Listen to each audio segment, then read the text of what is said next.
Hola a todos, ¿qué tal? ¿Cómo están? Han pasado ya más de 50 años del golpe de Estado en Chile y dentro de 2 años se cumplirán 50 del golpe militar en Argentina. Golpe que llevó al exilio un gran número de intelectuales y artistas. En este casi medio siglo, una nueva generación de argentinos nacidos durante el exilio de sus padres está triunfando aquí en Francia. Este es el caso de algunos de los miembros de la orquesta de tango Octetology, que rinde homenaje aquí en Francia al mítico Octeto de Buenos Aires que fundó Astor Piazzolla.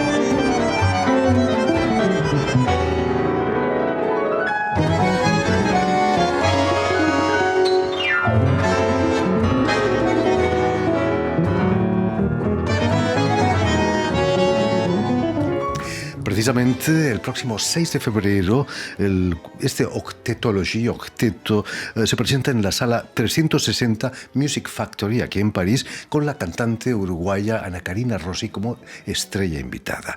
Estrella invitada que también ha sido invitada en Radio Francia Internacional. Muy buenas, Ana Karina. Encantada de estar aquí. Bienvenida a Radio Francia Internacional. Gracias. Has venido acompañada por Lucas Eubel Frontini, el contrabajista de Octetology.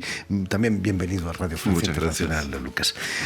Octetology es fruto de la unión de 2 formaciones, el quinteto Medea, y el cuarteto Lunares. Yo no soy muy bueno en matemáticas, pero 5 más 4 no son 8. Digamos que el denominador común entre los 2 ensambles terminó siendo el contrabajista, su humilde servidor. Fantástico. Aquí presente.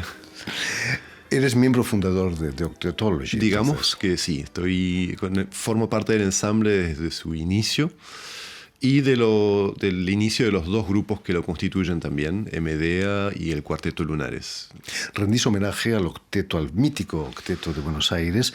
Matías Naón hace unos años nos contaba que fue muy difícil encontrar los arreglos, que es cierto que Piazzolla los quemó después de un asado. Es cierto. Qué terrible, ¿no? En un acto de cólera, luego de la falta de éxito, entre comillas, de este proyecto, alguien le preguntó qué había hecho con las partituras y él mismo decidió sacarlas de un cajón donde las tenía guardadas y dijo, acá están las partituras, y las tiró a un asado.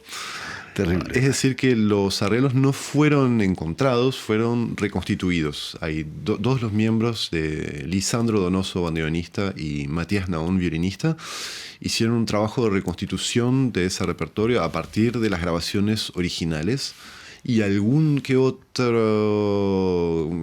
grabación pirata de ensayos donde por ahí se podía llegar a escuchar un poco mejor o menos mejor las partes respectivas. Arduo trabajo, ¿no? Sí, es un arduo trabajo bastante demandante que comenzaron extrañamente durante el periodo de confinamiento. Increíble. Permíteme que recuerde a nuestros oyentes que Ana Karina Rossi ha nacido en Montevideo, pero que vive en París desde hace bastantes años ya. No sé si conociste a Piazzolla, pero va a ser decisivo tu encuentro con Horacio Ferrer, poeta y sobre todo letrista de Astor Piazzolla. ¿Te hablaba Horacio de Astor Piazzolla? Sí, hablábamos mucho, claro. Yo a veces no osaba preguntar tanto por respeto a él. Y además él era, Horacio, un hombre muy discreto. La que más hablaba era Lulu, su esposa, pintora, pero muy extravagante, no sé si te acuerdas de ella, que hablaba un poco por él y contaba las historias prohibidas o clandestinas, esas que nadie cuenta. ¿Te acuerdas de alguna de ellas? ¿Alguna que sea divertida, quizás? Sin querer comprometerte tampoco. No, me tendré que haber preparado, no sé, no puedo. Pero sí, bueno, lo que todos saben, ¿no? Que Piazzolla era un genio, y como genio tenía también su carácter muy fuerte, y a veces, como decía Lucas, si se enojaba podía hacer cosas incluso dañinas hacia algunas personas. Pero bueno, no porque fuera una persona nociva, sino porque era muy exigente. Era muy exigente y severo. Y después, no sé, sí, me estoy acordando de algunos, pero no los voy a contar. Viajar de gira con Piazzolla debía ser difícil, ¿no? Imagino. Pienso que sí. Viajar de gira con Horacio Ferrer, un encanto. Nunca tuve una experiencia que fuera negativa o un desaire por ser él, digamos, superior respecto a otros que no estamos en la categoría de genios. A veces pasa eso, ¿no? Cuando estás con alguien que es, no sé si se dice así, pero superior intelectualmente, como lo era él, y uno quiere estar a la altura de esas personas cuando estás al lado de ellos. Yo a veces simplemente era escucharlo, preguntarle tal vez cómo él había imaginado ciertos pasajes de algunas canciones, sobre todo algunos textos que son muy difíciles para un cantante, como el texto de María de Buenos Aires, y le hacía algunas preguntas respecto a eso, pero él siempre decía: libre de interpretación como tú lo sientas. Ni siquiera imponía. Incluso me acuerdo una vez, estábamos subiendo las escaleras mecánicas en un teatro en Roma, donde íbamos a actuar, y él me dice: escuché una grabación que hiciste de un tema mío, cambiaste una palabra, dijiste una palabra por otra, pero queda bien. Y me acuerdo que hasta en eso era souple, era único. Horacio fue un padre para mí, un padrino, un hermano, mi maestro, todo. Inolvidable esos 10 años que trabajamos juntos. Esa flexibilidad, Lucas, es necesaria cuando se toca sobre todo con un octeto, ¿no? Es necesaria y tan necesaria como olvidable a veces.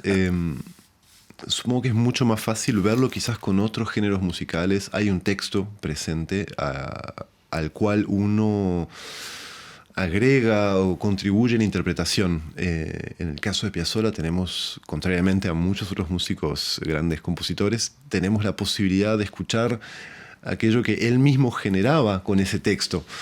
Entonces está el respeto por las partituras que creamos y también una voluntad de no emular, pero sí rendir homenaje a esta forma de interpretar la música.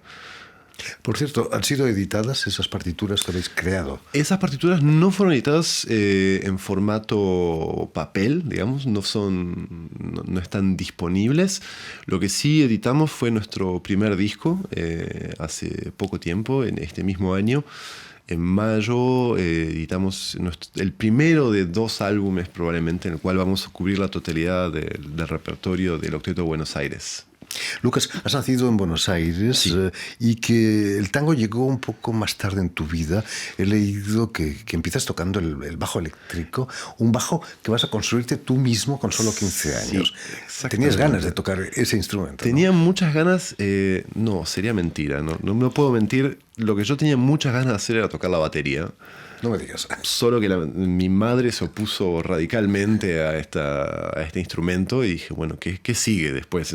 La sección rítmica, y dije, bueno, me queda el bajo eléctrico, vamos por el bajo eléctrico. Y tiempo después hice la transición al contrabajo. Para decir que tu madre no quería que tocases la batería, es que en una casa es muy, muy ruidosa una batería, ¿no? A no ser que tengas un garaje, un sótano. No sé si era tanto por eso. Nunca elucidé el misterio. Mi madre siendo músico, además. Pero no se dio. Con 23 años vas a empezar a estudiar contrabajo, instrumento que es mucho más engorroso que un bajo eléctrico, ¿no? Finalmente. Totalmente. No lo puedo negar, a pesar de la ventaja que mi tamaño, mi talla me da. Sí, efectivamente, tiene sus complicaciones, pero se olvida rápido cuando uno empieza a tocar. Forma parte, digamos, del ejercicio. El sonido vale todo el resto de los esfuerzos, digamos. Imagino que no lo construiste tú, tu primer contrabajo, ¿no?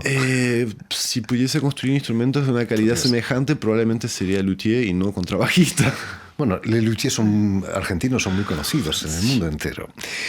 A pesar de lo voluminoso de ese instrumento, como decíamos, vas a realizar muchas giras por Europa con la Orquesta Típica Imperial. Exactamente. ¿Cómo nace esa colaboración con una orquesta típica? Hubo, si puedo hacer un pequeño paréntesis, tanto la Orquesta Imperial como muchos otros ensambles surgieron poco tiempo después de la crisis o la gran explosión de crisis en Argentina del 2001. Tengo la creencia de que mucha gente encontró cierto refugio en las actividades colectivas. Muchas de las orquestas funcionaban como cooperativas, eran ensambles de a veces hasta 12 músicos, lo cual desde un punto de vista comercial no tenía obviamente ningún sentido, y menos aún en periodos de crisis. Pero creo que la actividad grupal permitía, no solo daba lugar al fenómeno artístico, sino que humanamente generaba una especie de colchoncito necesario en esos momentos. Y esas orquestas, muchas comenzaron, unas cuantas más siguieron, muchos de los músicos que formaban parte fueron evolucionando como compositores, arregladores y solistas. Y bueno, fue con uno de esos grupos, la Orquesta Imperial, que yo comencé a hacer giras aquí en Europa hace bastante tiempo. Precisamente en el 2006 vas a venir a Francia, a Toulouse, donde vas a continuar tus estudios de contrabajo. Exactamente. Es la ciudad donde dicen algunos que nació Carlos Gardel. ¿Fue eso lo que te atrajo? No tanto como las oportunidades que se fueron dando, gente que conocí, alguna pareja con la que estuve en ese momento. Fue una confluencia de eventos que dieron sentido a ese espacio. Toulouse me parecía completamente natural como ciudad. Vas a finalizar tus estudios en Londres, pero Correcto. Vas a acabar instalándote aquí en Francia. ¿Es más confortable la vida de un músico en Francia que en Inglaterra, por ejemplo? Quisiera decir que todas las experiencias son tan únicas y subjetivas como individuos hay sobre la Tierra. En mi caso, yo me sentí mucho más en casa en París que en Inglaterra o en Londres, porque Londres no puede ser tampoco representativo de todo un país. Sí, me resultó más sencillo vivir aquí. Estaban mis amigos, mis afectos, mis proyectos. Y quizás humanamente me correspondía un poco más que una ciudad tan al norte. Quizás el Estado francés protege mejor a sus artistas que Sí. el liberalismo británico, ¿no? Sí, ciertamente. Y ni hablar después del Brexit, las realidades de los músicos se hicieron ¿No mucho te más arrepientes de complicadas. haber venido a Francia? Para nada. Tampoco se arrepiente Ana Karina, imagino, ¿no? Es curioso porque antes de venir a Francia, además de cantar, vas a hacer tus pinitos en el periodismo. He leído que hiciste radio, televisión. ¿Qué pasó? ¿Por qué dejaste eso por la voz, la canción? Dejé eso porque la música siempre fue mi pasión desde mucho antes de estar en radio y en televisión, y yo ya sabía que eso iba a ser como un pasaje. Solo que en Uruguay es muy difícil vivir de la música, sobre todo hace 20 años, 25 años. Entonces, prácticamente todos los músicos tienen un trabajo en paralelo a su proyecto artístico. Y cuando terminé el liceo quería hacer varias carreras universitarias, y entre ellas estaba la comunicación como una aptitud, una cosa que a mí me gustaba hacer y desarrollar, y enseguida tuve una oportunidad de trabajar con un gran periodista de televisión, luego de tener programas de radio, y en paralelo tenía todos mis proyectos artísticos, o sea que funcionaba muy bien para un país como Uruguay, donde acá tampoco es que sea tan fácil, pero creo que Francia da más posibilidades a los artistas de vivir plenamente de la música, tal vez de la pedagogía en complemento con la música, que lo que yo podía conseguir en ese momento, al menos en Uruguay. Tal vez las cosas hayan cambiado. Hace por lo menos 15 años que estoy afuera, un periodo en Italia, en Roma, de 6, 7 años, y luego aquí me trajo aquí el amor, y también un país maravilloso que es Francia, que adoro y que me siento cada vez más cómoda. Ana Karina Rossi, el hecho de haber nacido en Uruguay y no en Argentina, ¿no te ha causado algún problema en el mundo del tango? Problema no. Al principio es verdad que yo lo vivía un poco con una cierta frustración, no en Uruguay ni en Argentina, sino en mis primeras experiencias en Italia, porque me decían, qué lástima, en realidad cantás como una argentina, pero sos uruguaya. Y yo decía, ¿y No hay cuál una es el diferencia. problema? Y me dice que no tiene fuerza, no tiene marketing decir cantante uruguaya de tango, ¿viste? Pues nadie sabe dónde está Uruguay. Entonces me querían poner cantante argentina y yo me enojaba porque es una mentira y además porque, qué sé yo, imagínate que mis colegas me digan, ¿por qué te haces para pasar por Argentina? Unas cosas que parecen muy banales pero que en realidad son importantes y algunos organizadores yo no lograba, mismo si les decía, no, prefiero que me pongas cantante de tango y punto, me ponían cantante argentina. Pero el En tango, Italia, en Francia nunca me pasó. el tango más emblemático es la comparsita y es un tango compuesto por un uruguayo.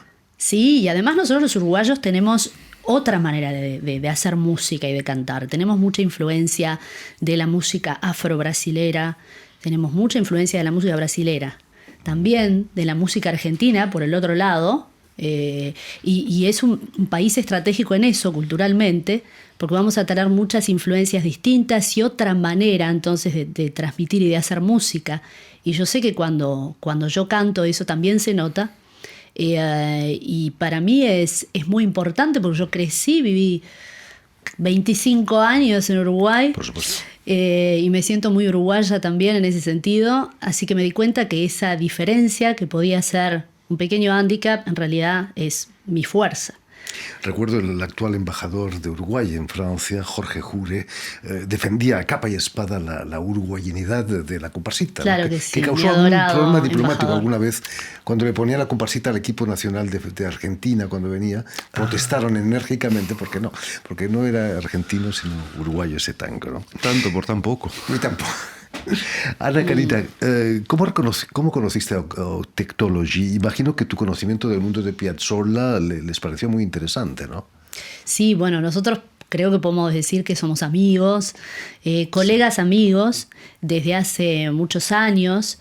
Hay muchos de los músicos que están en Octetology que están en otros proyectos y que en los cuales también hemos compartido otros proyectos.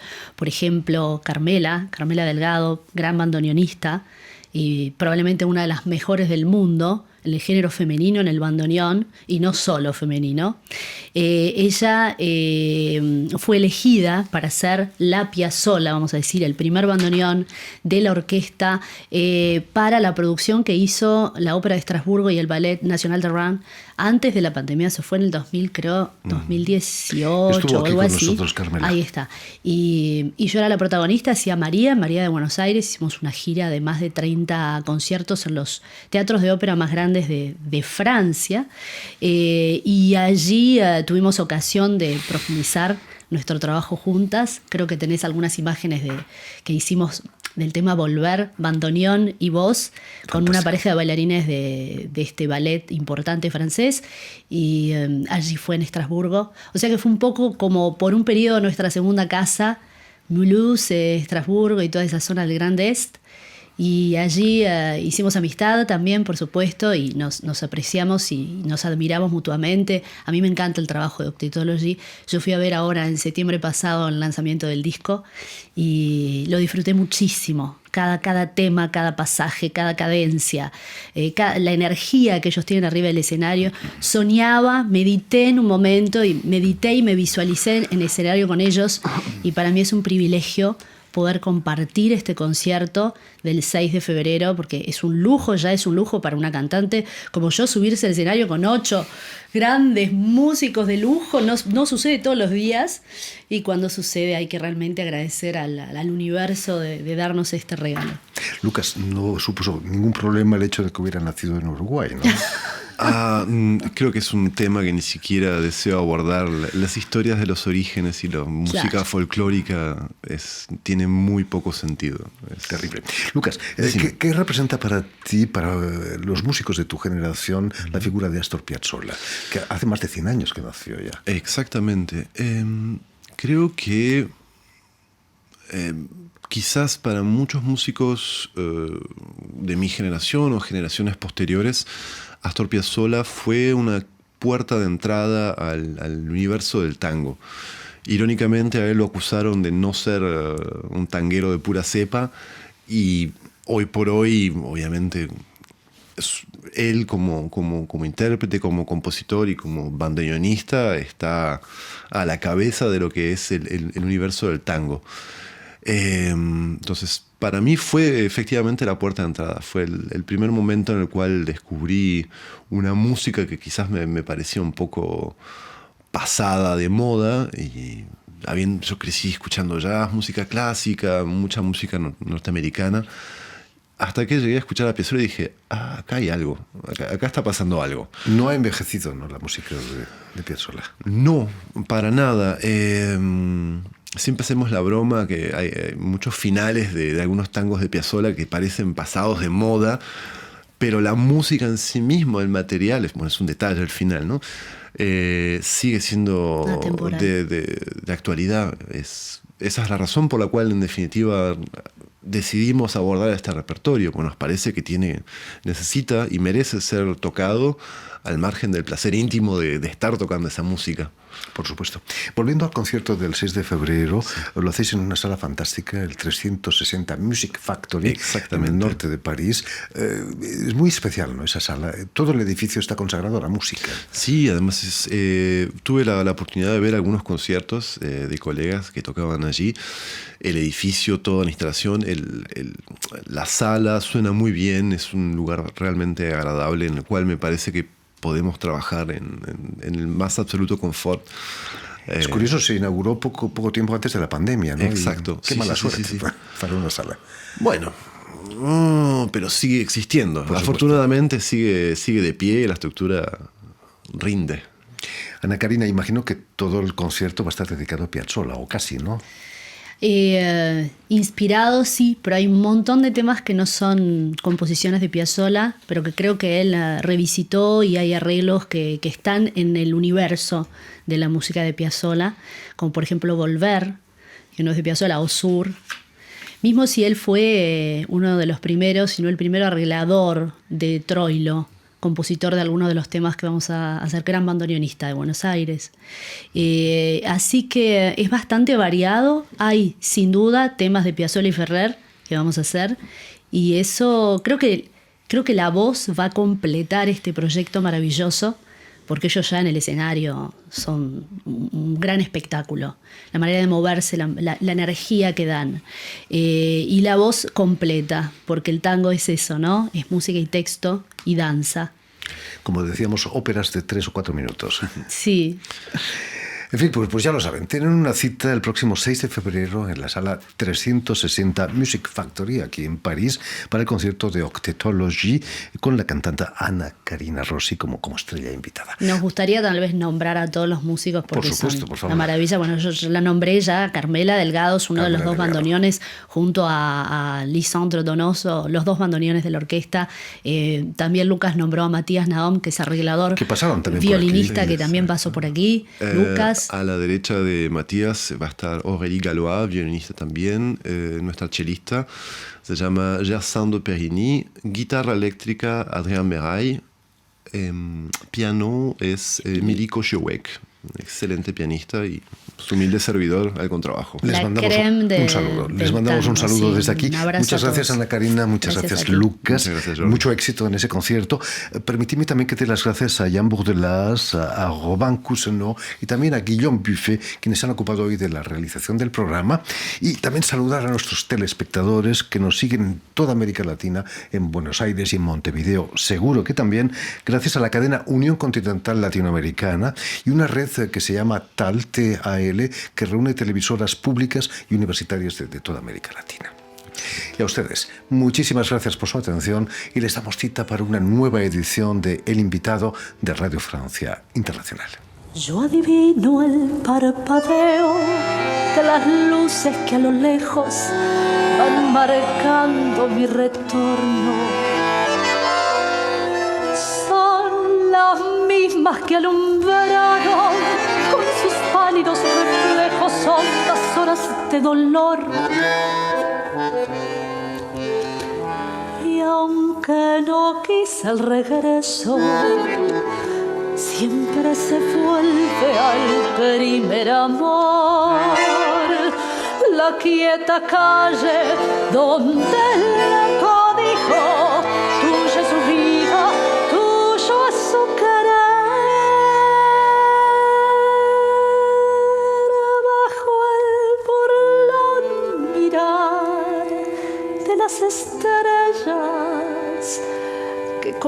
indiferencia hoy me ven volver.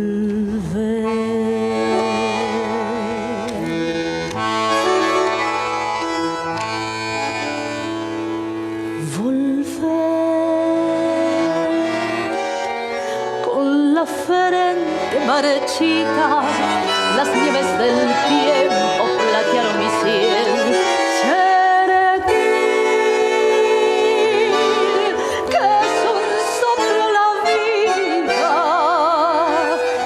que 20 años no es nada, que febril la mirada errante en las sombras te busca y te nombra.